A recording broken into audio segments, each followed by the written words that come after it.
welcome to the Chaos and Light podcast. I am your host, Angela Levesque, and on today's program, we are talking about the shadow and diving into shadow work and judgment and why it shows up, and a pretty interesting revelation that I came to today that I'd like to run past you all today. So we'll get to that in just a moment. As most of you know, the Chaos and Light podcast is part of the Chaos and Light community. It's an online community for spiritual seekers, and it gives you a frequent touch point to stay connected to your spiritual core. There's all sorts of groups and gatherings. We have the Living Light meditation gathering that happens a few times a month, our ongoing intention series, Conversations in Consciousness, book club, all sorts of cool things. And most of those are free for Chaos and Light community members and also offered to the public at a small fee. So if you want to check those out, go to chaosandlight.com/events. All right. Well, today on the Divine Spectacle, where it's not you and me, it's me and we, it's really about us all being connected. One of the great spiritual truths. I'll just add in there that I will be doing solo shows like this probably once a month or so, following the traditional format, and the rest will be interviews. So next week we will have Andrew Martin coming up, and we are going to talk about karma and this idea of good and evil, when that paradigm serves us, when it doesn't. And so diving deep into that, I have some thoughts about the way we talk about karma that might challenge your idea or view of what it is. So that'll be coming up next week. All right, back to the Divine Spectacle. I have heard many people say over the last 4 years that we have been forced to look at our collective shadow. That's something I've said. Many people in the spiritual community have said that all of our wounds, all of our healing that is required was coming to the surface for us to look at as individuals and as society. I still believe that's true. So I'm kind of left wondering, as we've entered this new period, did we succeed at doing the work that we needed to do, at looking at what needed healing within us, at not only revealing, but taking steps towards healing? And before we get to my answer, I want us to get clear on what the shadow is. So shadow, that was a word coined by Carl Jung. And the shadow is everything that is incongruent with our own self-image. So all the things that we want to hide, kind of cast into the darkness, that doesn't fit the way that we see ourselves or the image we want to project, or, the way that other people see us. And so this is really powerful, deep work, and it can often lead to the dark night of the soul, when things become so incongruent that everything starts to fall away. All the illusions, all of the structures, everything that we've kind of created around ourselves to help us maintain the status quo. Well, as we start to do shadow work, that stuff begins to disintegrate, and then we're left with, well, now what? What's next? And so that can lead to a dark night of the soul. Well, I wanted to share this with you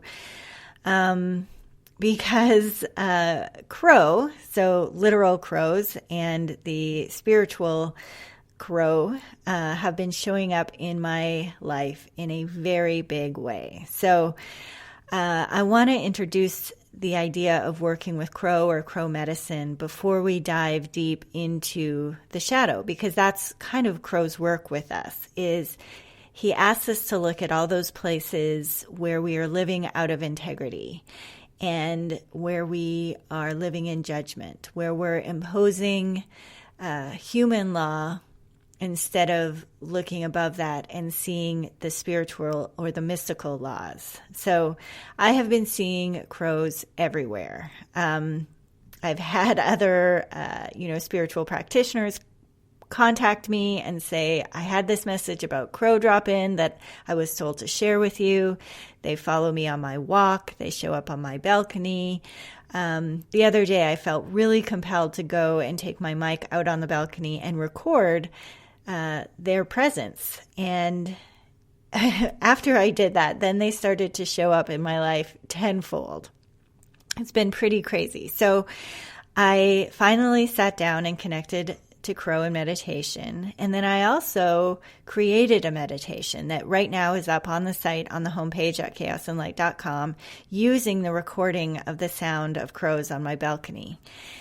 And this was really deep, difficult, messy work for me. Crow invited me to see what I was judging. She invited me to look deep into those things I wanted to keep hidden and get very clear on where I'm living out of integrity. So this past week, I've had a major shift in my priorities. I've had a lot of stuff clear out. I feel like a whole new woman, actually. So the few days that I was working with this meditation were heavy and really difficult. And then all of a sudden, like the other day, I'm going for a walk and I'm smiling at nothing and I was laughing. And anyway, that's how it works when you clear shit out. So I do suggest, if you haven't, check it out on that meditation on the homepage. Do realize that it is not easy breezy work. It's going to be heavy, but if you're ready to clear some stuff out, if you're ready to look at where you're living out of an alignment with your values, definitely it's the meditation for you right now. So returning to this question about the collective, did we rise up to challenge and look at our collective shadows? The answer in my mind is a resounding no. In my mind, we've sort of doubled down on this idea of hiding things. And we've done this as a collective very literally with some of the censorship that's going on the social media platforms, the cheering that's going on around the censorship, which to me is crazy. We're welcoming greater and greater levels of censorship so we can keep it hidden. We're pushing these aspects into the dark corners of the internet so we can keep hiding our own. And this is alarming to me.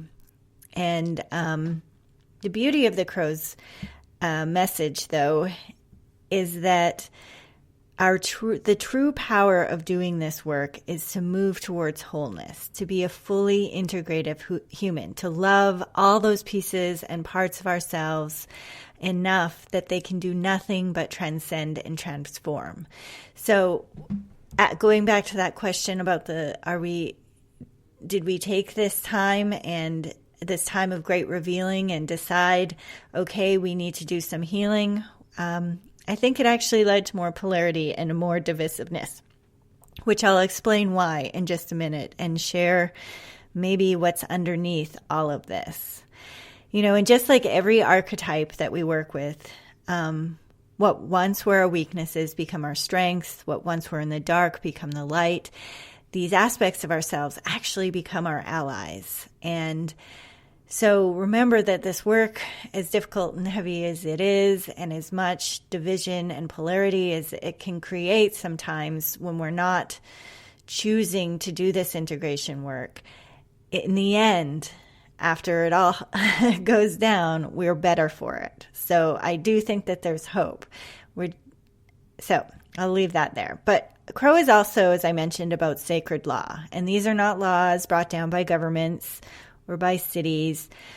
They're from a much higher authority. So when we allow authority, human authority, to supersede our divine wisdom, when we allow it to, when we seek it out instead of getting information from our higher selves, we end up giving authority and voice to only those who agree with us.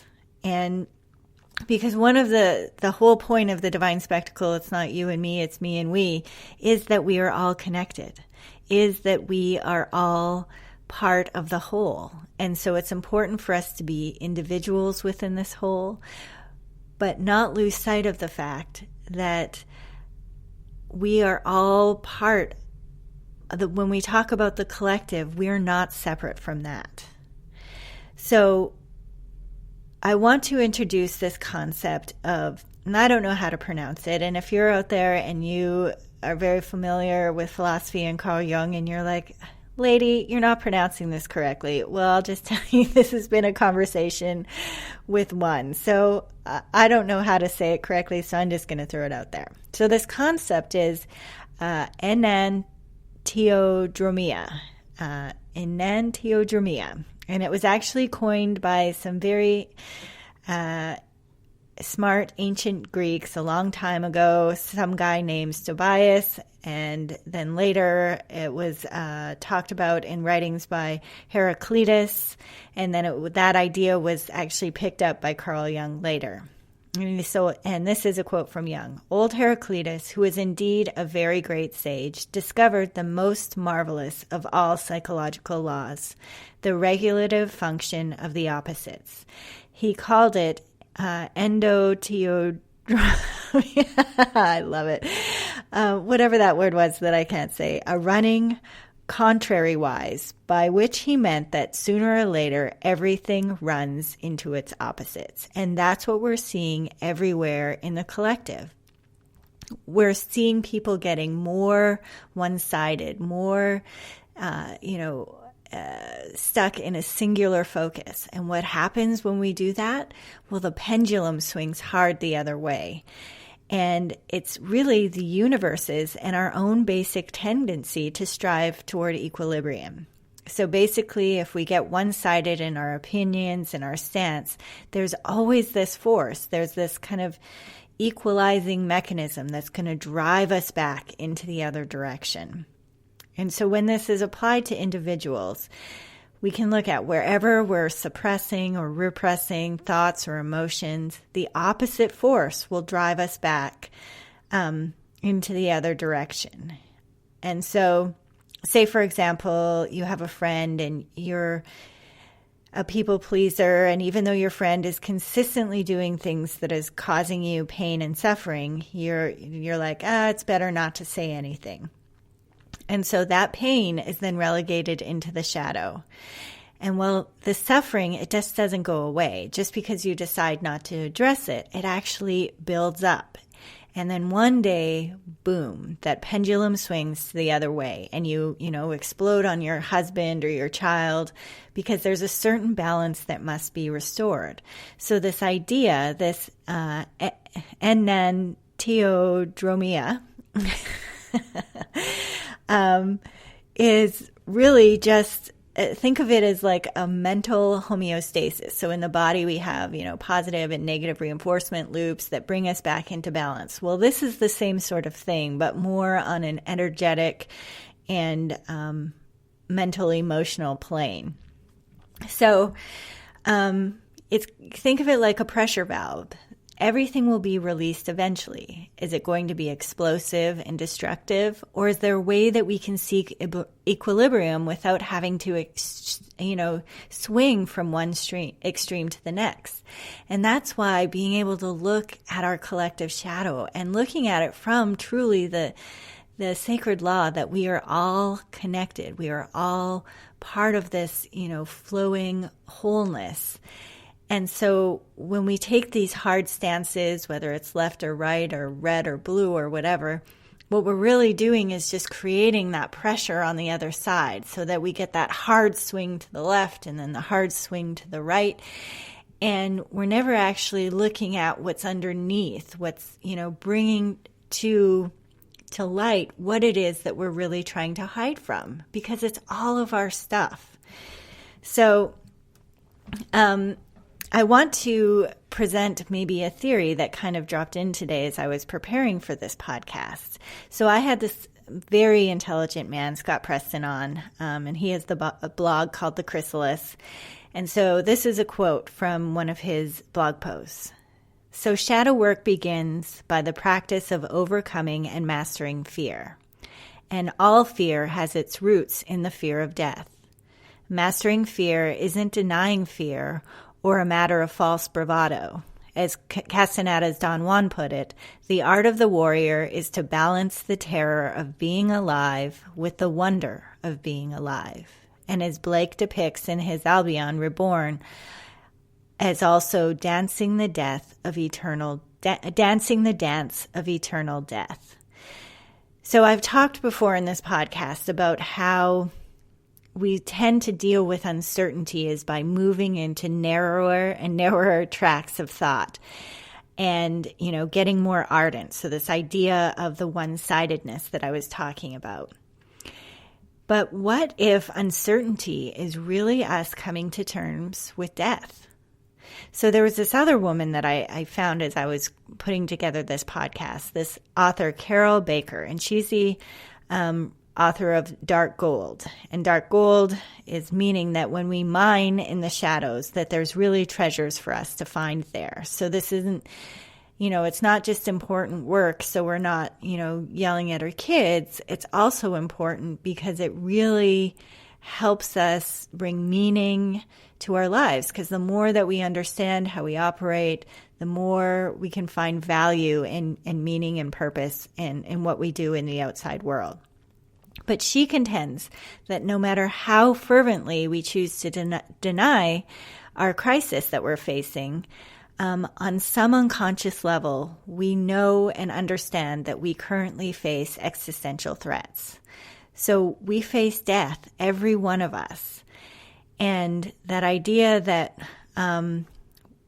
what is in one is in the whole, that all of life is interconnected, that we know, like the other day I read the news with the ice storms in Texas, and there was a primate sanctuary there, and all of them froze to death. And even as I say that, I'm not laughing, I'm actually coming to terms with some tears as I say that.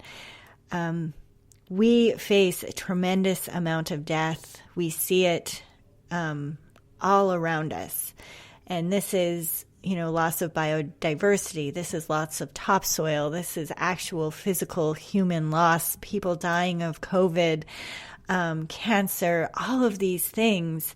And again, on a collective level, if we're not looking at this, if what Scott Preston is saying is true, that everything is about that shadow work starts with mastering fear, and that all of fear has roots in our fear of our own mortality, then it makes sense that we are swinging, hard to the left and right and back again, and, constantly being batted between these two polarized opposites.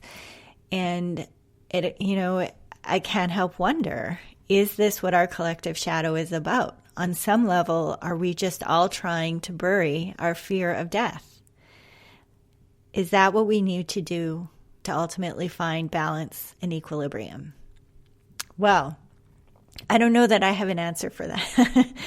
And it's pretty heavy stuff. But I think that coming to terms with our shadow, bringing that forth, is important for the individual, and it's desperately important for us on the collective level. We're too big. We got to figure this shit out. Well, when we get back, I'm going to bring it down to the individual and talk about ways that we can address our own shadows and give you some suggestions on doing our own shadow work. We'll be right back after this ridiculously short break. Do you believe in synchronicity and synergy? That when people share, connect, and collaborate from an authentic space, amazing things can and do happen? Then check out the Chaos and Light Community, an online space for spiritual seekers that supports personal growth and gives you a frequent touch point to stay connected to your spiritual core. Join a group, attend a gathering, be inspired by our Muse feed, all in a politics-free, ad-free environment. So dive deep into your spirituality at chaosandlight.com. Connect, inspire, expand. Welcome back to the Sacred Mind segment. We are going to dive into how we approach doing our own shadow work. One thing I will say, that this is hard, heavy, difficult work. If this is something you need to do with the work of a therapist or counselor or other health professional, because it seems too big a task for you alone, then I suggest that you do seek that out. Always ask for help if you need help. Okay, so I think we can start this conversation by looking at what we judge. Every single time I judge something, eventually I realize It's not you, it's me. It's my stuff showing up in some other form. They call this projection.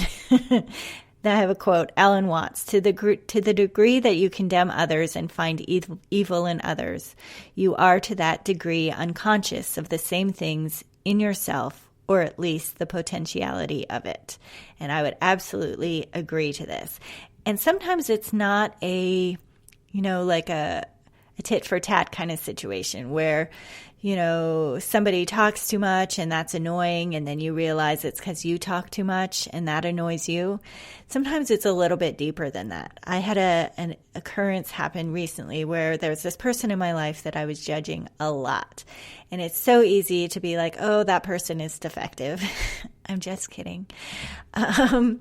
But once I realized, this person has... this person is a one-upper. So everything that you share, there is a story that's bigger or worse or more important somehow than what you had to share. So superlatives all around. And I realized after spending some time with this person that I really didn't enjoy that. And then I was quite judgy about it to myself. And so anytime I know myself well enough, then I'm like, okay, so what's this really about? And so I realized if I go underneath that behavior, that comes from a deep-seated sense of wanting to be acknowledged. Crap. There it is, right? There is that piece, that little girl in me that's still seeking for acknowledgement. So my judgment of that is my own desire to be seen. So then when you witness that, how much easier, once you understand that, how much easier it is to have compassion and empathy and all of that for the other person. Because that's what projection is. It's othering, where some inner suppressed irritant, stress, tension, guilt is othered. So basically you ascribe whatever that is to the object, and then you go ahead and judge it.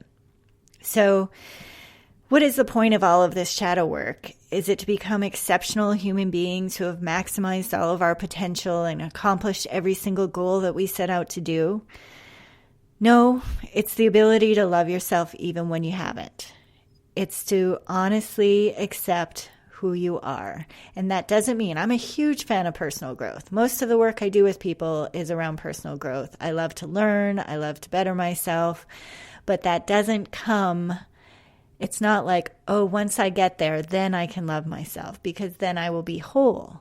That work is so much easier when you reverse that equation and you learn to love yourself even when you have faults. There's this poet that I've come to, has come into my space recently. Her name's Rue Lazuli, and she has this quote, "I'm not looking to escape my darkness. I'm learning to love myself there." And that's what shadow work is about.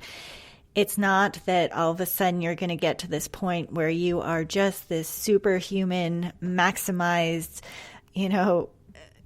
human potential embodied. It's that you love yourself even when you're not. So in order to get there, the first thing whether you do any type of work is identify.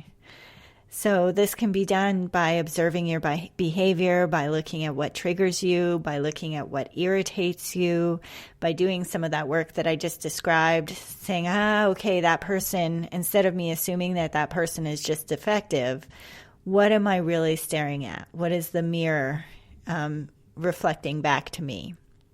And then you identify that. And then this was something that Carolyn Baker that I mentioned earlier, the author of Dark Gold, she talks about grieving.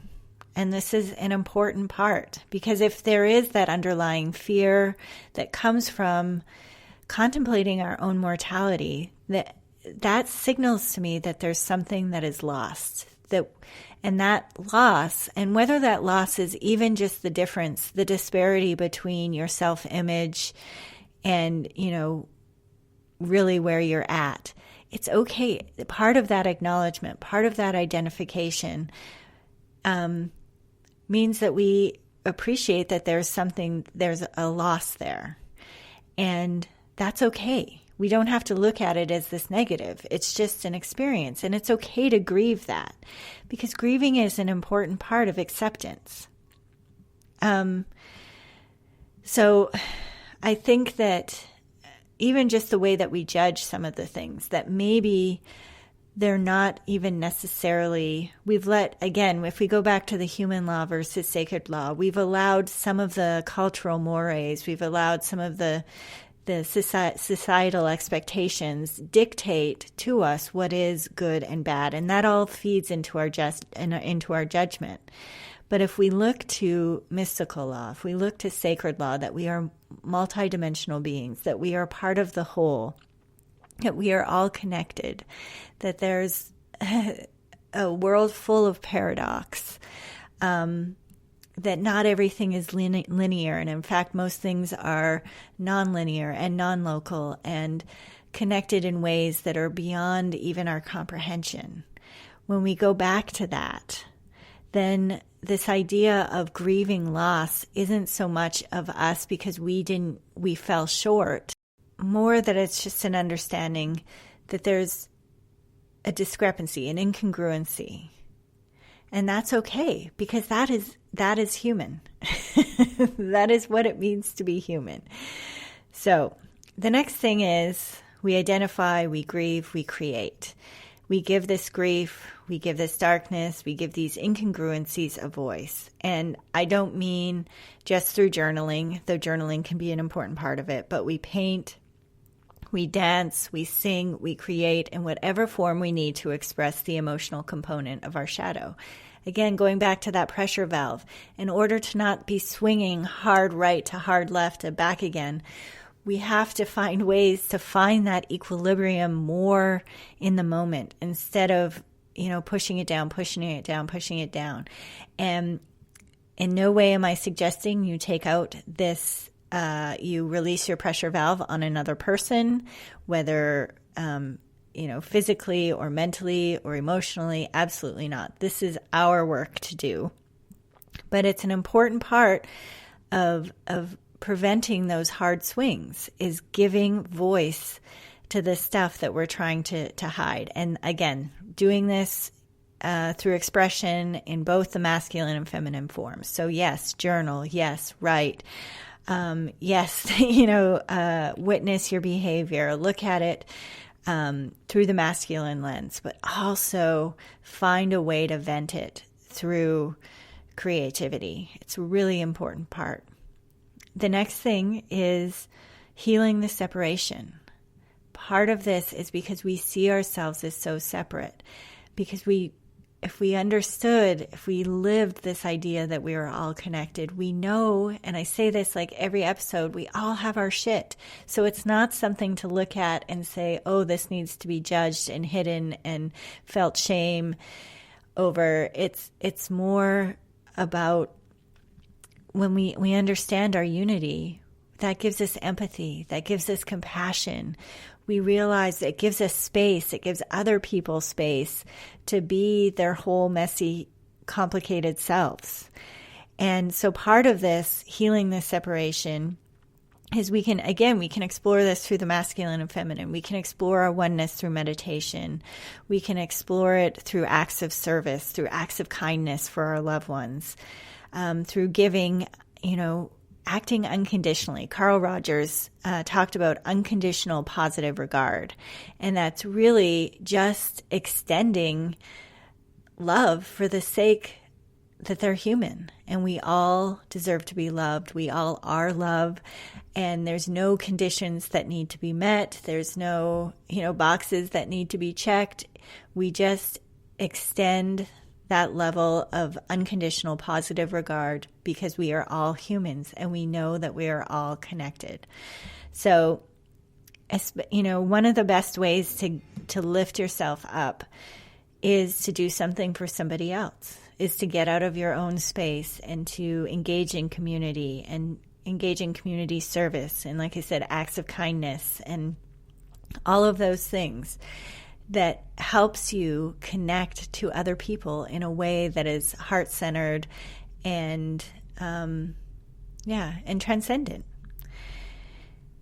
And so finally, we love. We learn to love. We look at ourselves. We think about our self-talk. What are the messages we send to ourselves when we look in the mirror? How do we talk to ourselves when we, witness those incongruencies, when we, miss the mark? All of those ways, all of those things are ways that we can flip that around and show love. We don't deserve love because we've met that maximized human potential. We love ourselves because we love ourselves, because that is, like I said, it's who we are. It's also something that we would, when we find easier to extend to somebody else than we extend to ourselves. But it all starts with doing our own inner work. So think about the messages that you give to yourself. Think about ways that you can find equilibrium without swinging from, swinging hard to the left, to the right. Remember that there's no harmony without diversity. That's a quote from this book that I'm reading by Peter Senge and Senge. Anyway, another conversation of one. I love that idea that when you think about, singing in harmony, you don't have harmony without diversity. And we need to embrace that. And that helps us.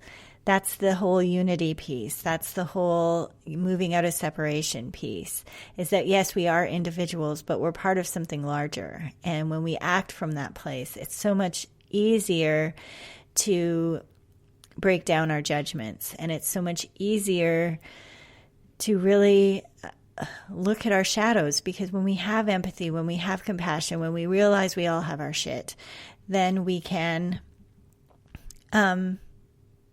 it's so much easier to look at the stuff that we want to keep hidden, but it's absolutely necessary. Well, when we get back, I will share something that I think is worth your time after this very short break.